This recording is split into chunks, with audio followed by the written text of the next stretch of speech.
soy Pablo Emilio Escobar Gaviria. Tranquilo, plata o plomo.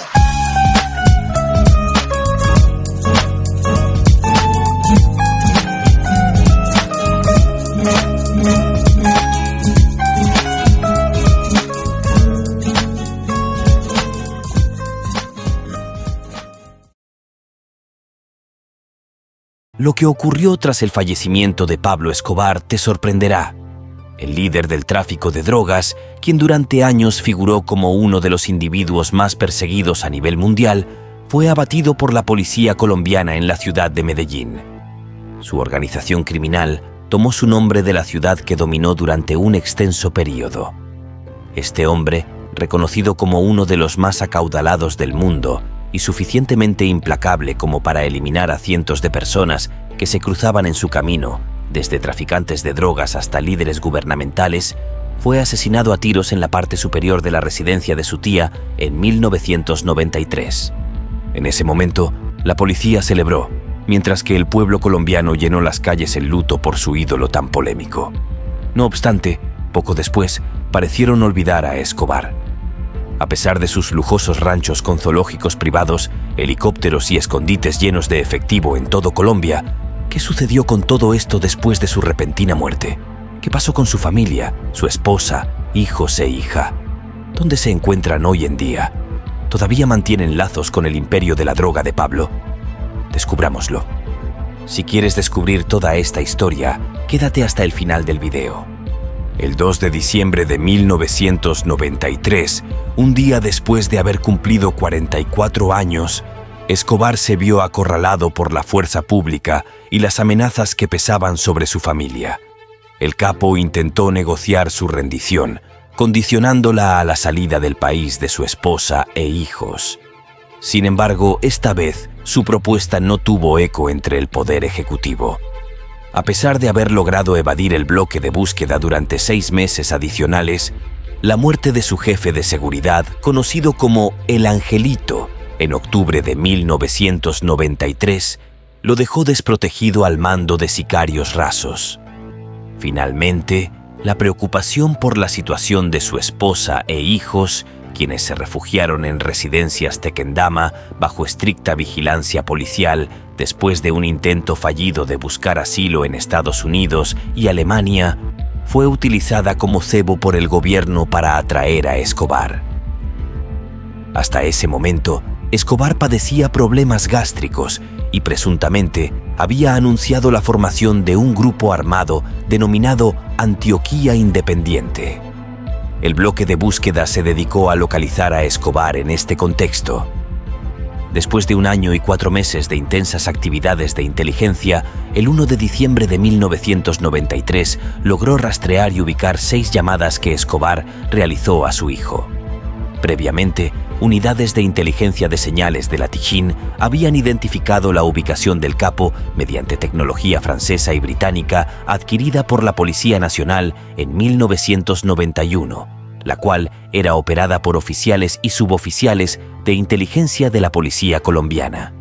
En una entrevista con Gilberto Rodríguez Orejuela, este afirmó haber contribuido a la adquisición de dicha tecnología. La tarde del 2 de diciembre de 1993, unidades del bloque de búsqueda rodearon la residencia donde se escondía. Una vez localizado en el barrio Los Olivos, una zona de clase media en la ciudad de Medellín, al momento de ser descubierto, solo estaba acompañado por el sicario Álvaro de Jesús Agudelo, El Limón, quien falleció al enfrentarse a los agentes que ingresaron a la vivienda. Cuando se vio acorralado, Pablo Escobar intentó huir por los tejados de las casas vecinas y recibió 3 disparos. El primero de los 3 impactos lo alcanzó en la cara, cerca del oído derecho, y salió por la izquierda. Esta bala le provocó una muerte instantánea. Sobre su fallecimiento existen varias hipótesis, incluyendo la posibilidad de un suicidio mediante un disparo debajo del oído, como se observó en la exhumación del cadáver. Esta versión coincide con el lema de los extraditables. Preferimos una tumba en Colombia a una cárcel en Estados Unidos, y es la versión respaldada por su familia. Un francotirador del grupo Los Pepes disparó contra él.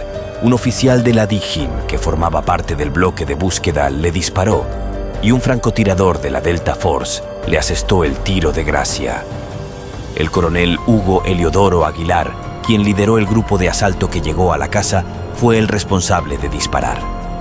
Carlos Castaño Gil, líder máximo de las Autodefensas Unidas de Colombia, según la confesión de un paramilitar llamado José Antonio Hernández, conocido como alias John, lo acribilló.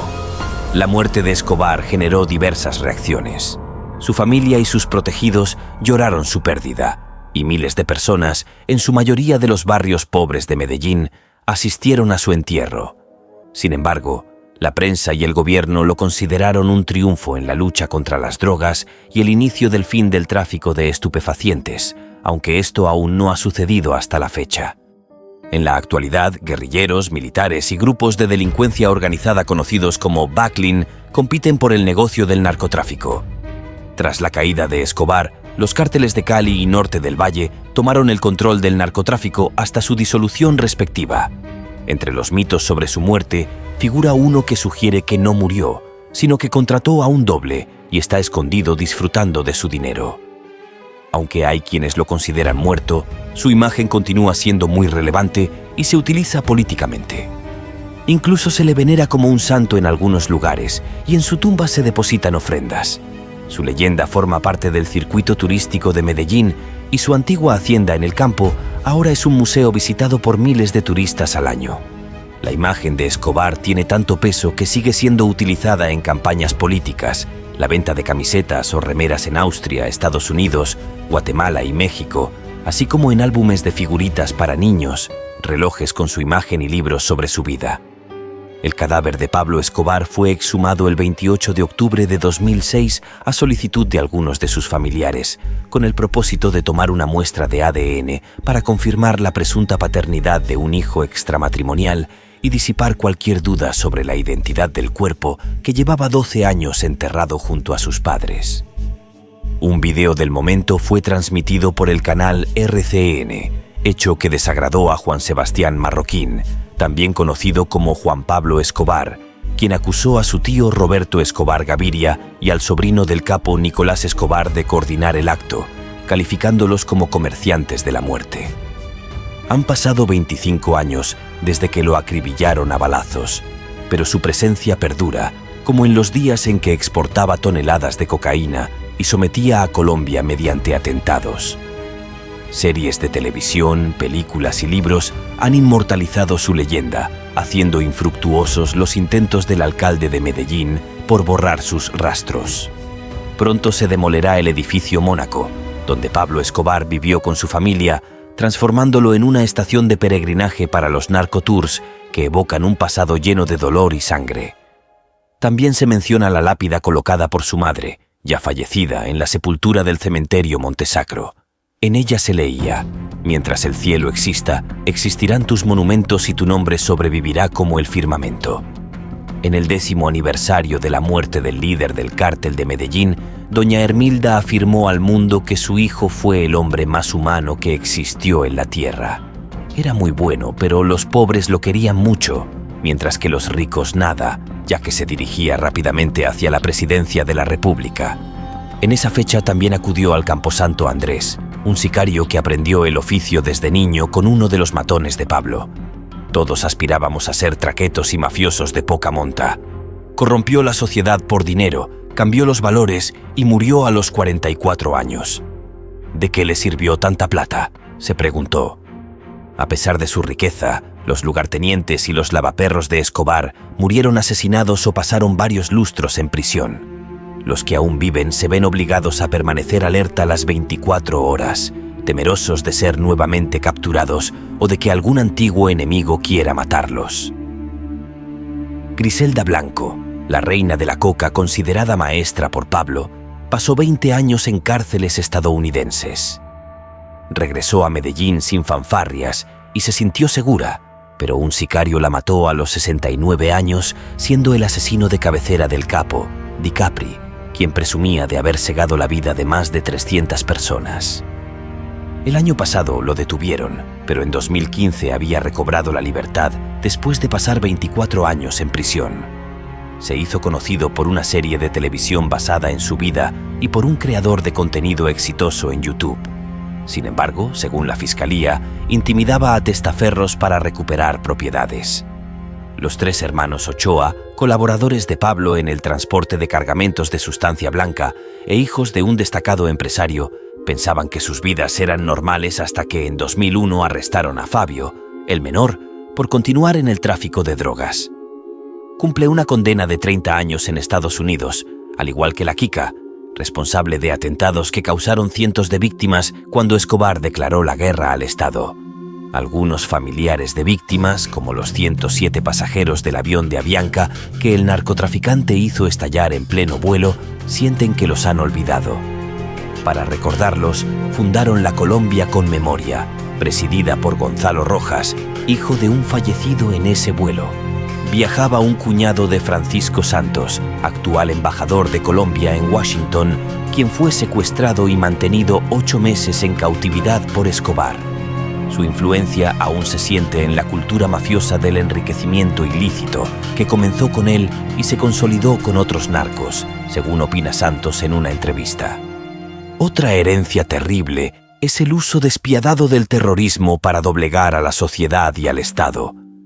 Escobar casi lo logra en los años 90, y esa lección la aprendieron el ELN, las FARC y otros grupos.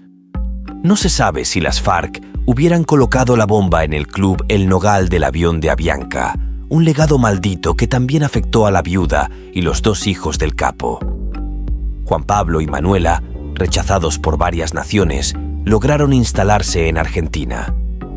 Sin embargo, la hija no ha superado la carga de su padre, considerándolo un asesino, y aún vive paralizada, según escribe su madre en un libro reciente.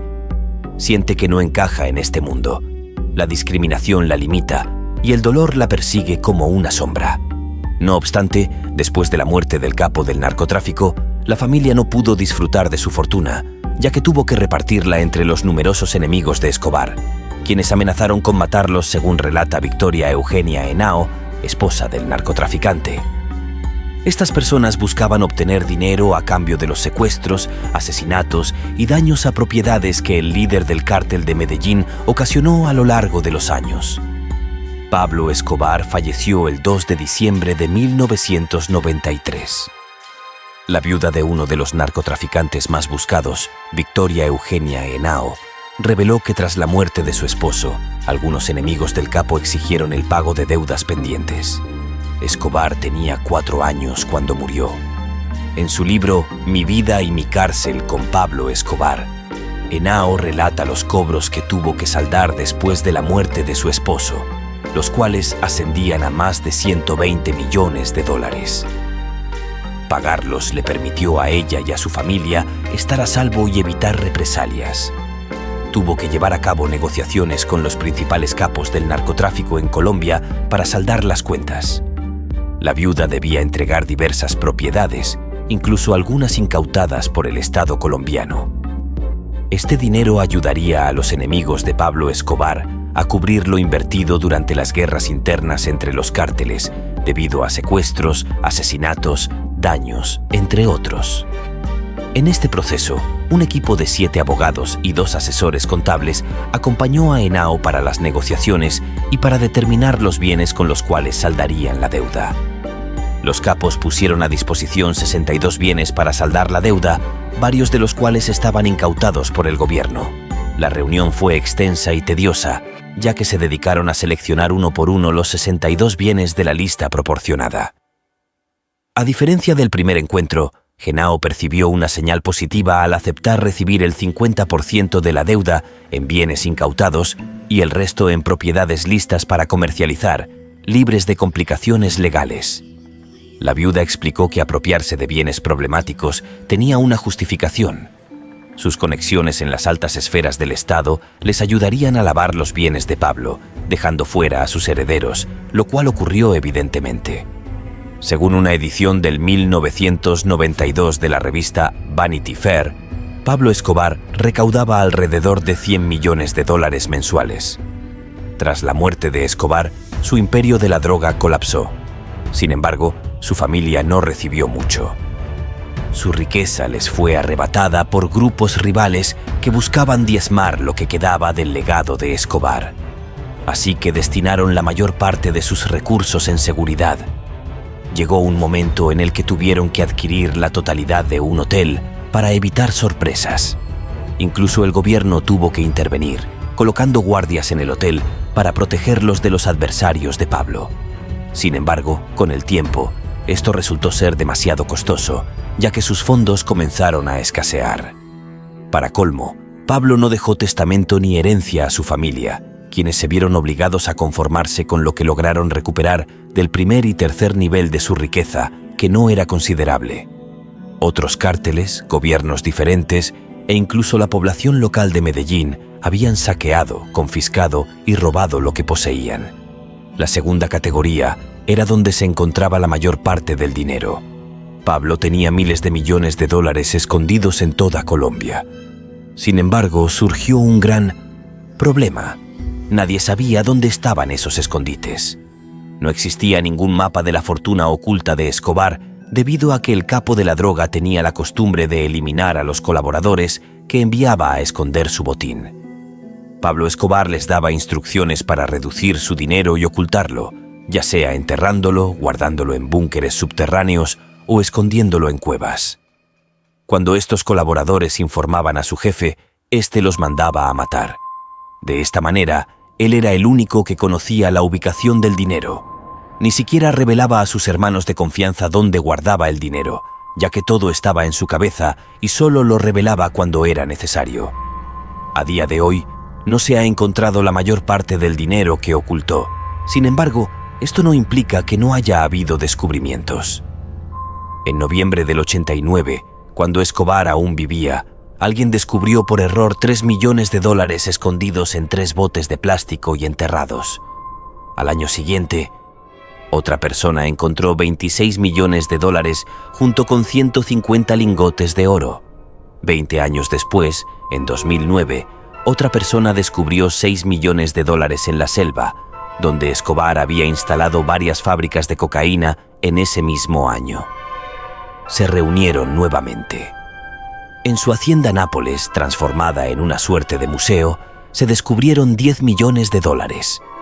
Posteriormente, un agricultor de 65 años halló $600 millones enterrados en numerosos barriles en un campo donde estaba concluyendo una plantación de palma de olivo. El agricultor entregó la totalidad a las autoridades. No obstante, el hallazgo más reciente se dio cuando el sobrino del difunto rey Nicolás Escobar encontró alrededor de $18 millones ocultos tras las paredes de la residencia de su tío. El sobrino llevaba 5 años residiendo en la casa y estaba familiarizado con el polémico delegado de su tío cuando éste aún vivía. Nicolás fue secuestrado y torturado durante 7 horas por individuos que buscaban información sobre Escobar. Al ser preguntado por los medios colombianos acerca de cómo sabía que el dinero de su tío estaba detrás de las paredes de su casa, Nicolás afirmó que fue una visión la que se le reveló. Aunque esto pueda sonar poco claro, Nicolás explicó que su tío había utilizado la casa como escondite en el pasado y que no era la primera vez que encontraba dinero en uno de esos escondites. Nicolás descubrió una máquina de escribir, un bolígrafo de oro, teléfonos vía satélite, una cámara fotográfica y un trozo de papel film que aún no había sido revelado. Además, algunos de los billetes estaban deteriorados y ya no eran utilizables. Peor aún, según Nicolás, estaban en condiciones 100 veces peores que algo que hubiera muerto. El hallazgo de la fortuna de Escobar fue gracias a un individuo llamado Roberto.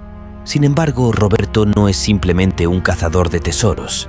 Los informes sostienen que en realidad es el hijo secreto del mismísimo Pablo Escobar. Dado que su padre no dejó nada a nadie, Roberto se encargó de encontrar los miles de millones de su progenitor cuando era solo un niño. Roberto sobrevivió al mismo tiroteo que acabó con su madre y posteriormente fue supuestamente adoptado por un agente destinado en Colombia durante el reinado de Escobar. Cuando otros cárteles rivales se enteraron de él, tuvieron que enviarlo al Reino Unido para evitar su captura. Durante un extenso periodo, solo descubrió su verdadera identidad cuando alcanzó los 20 años.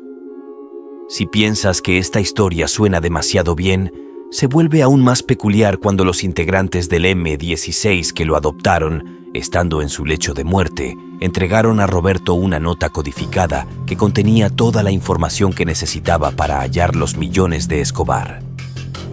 Desde entonces, Roberto ha convertido en la misión de su vida descubrir la riqueza de su padre biológico.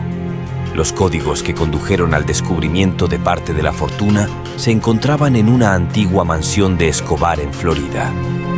En la caja fuerte había algo significativo. Si hubieras hecho el hallazgo tú mismo, ¿se lo habrías dicho a alguien? Aún hay miles de millones de dólares ocultos en las propiedades de Escobar. El truco radica simplemente en descubrir dónde están. No obstante, implica ciertos riesgos. Por ejemplo, las mismas personas que encontraron la caja fuerte en la antigua mansión de Escobar también informaron que poco después del anuncio, alguien irrumpió en la propiedad. Incluso Nicolás, quien parece haber tenido más suerte al encontrar la fortuna de Escobar, declaró a la prensa que había sufrido un ataque muchos años antes por parte de individuos que querían ver muerto a su tío. Fue secuestrado y torturado durante varias horas.